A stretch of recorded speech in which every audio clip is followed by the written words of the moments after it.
At dahil tapos na ang kasal-kasalan, honeymoon na kami. Hoy, sa reception muna. At kahit nakakapagod at sobrang daming nangyari, masaya naman kami. Opo, isa to sa mga i-cherish ko na memory. Kaya naman, from this to this. At eto nga, nauna nang kumain yung mga kaibigan namin. At hanggang ngayon, hindi pa rin kami makapaniwala na ganito kaganda yung ginawa nila. Sa De Florence Catering Services pala kami nag-avail ng pagkain. Nakikita ko palang natatakom na talaga ako. Eto nga yung first meal of the day ko kasi ayoko talagang ma-bloating. Pero dahil sinubuan na ako ni Chawat, wala na akong chew. At dahil dyan, 10/10 ka sa akin. Ang next destination namin, etong The Belize. Opo, marami kang pagpipilian ng mga scents dito. Nag-request nga ako kung pwedeng kunin lahat ng scents. Alam niyo naman ako, mahilig talaga ako sa pabango. At nabigla ako, meron din silang mga custom printed na ganito. O diba, para talaga kami totoong kinakasal, no? Na-amaze nga ako kasi kami mismo yung magre-refill netong pabango. Literal na pang elegant talaga yung scent niya, ate. Sana kapag totoong kinasal na ako, meron din ganito. Next naman ang pinuntahan namin, etong baka.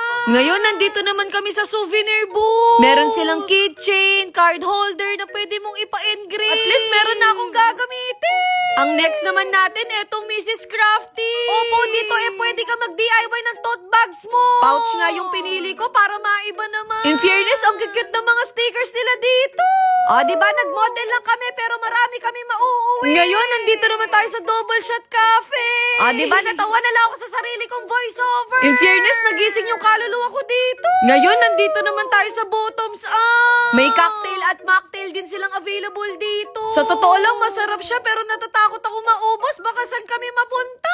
Hoy, hindi ka gagana. Gusto ko din magpasalamat sa RC Lights and Sounds kasi ang gaganda ng mga pa-music at pa-ilaw nila. Shoutout din sa magaling namin na videographer na si Kuya Alex. Basta kung wala lahat ng suppliers na to, hindi magiging maganda tong event na to. At eto nga, mag-change look na naman tayo.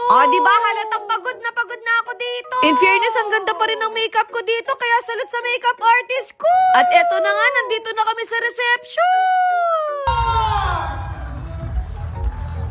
Grabe, acting na acting talaga kami dito.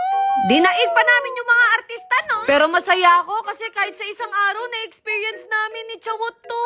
At kita ko naman sa mukha niya, masaya naman siya, no? Kaya maraming salamat sa Portfolio Event Solution. Kasi ang smooth lang ng program at binongga talaga nila yung pag-decor nila dito. Halos isang linggo nga lang yung preparation pero napakaganda pa rin. Ngayon, gagawin naman namin yung cake slicing ceremony. Yung kasabihan nga dito, the more na malaki daw yung kinain mo, the more na malaki yung pagmamahal mo sa kanya. Paano naman kung maliit yung bunganga ko?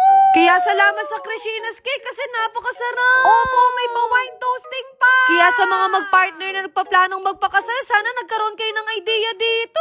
Gusto ko din magpasalamat sa Organic Sunset Farm kasi pina-experience niya sa amin tong lugar. Eto naman yung part na ipapakita na nila yung same day edit. Pero dahil model lang kami, yung prenup na muna. Eto pa nga lang yung pinapanood namin, yung kaibigan namin umiiyak na. Na para bang totoong kasalan na to, no? Abangan nyo na lang din siguro yung mga pictures namin sa Studio Portraits Photography. Opo, meron din kaming Pagkatapos nga ng program, inuwi pa rin namin tong cake. Sayang naman kung hindi makakain. Ayun lang. Bye!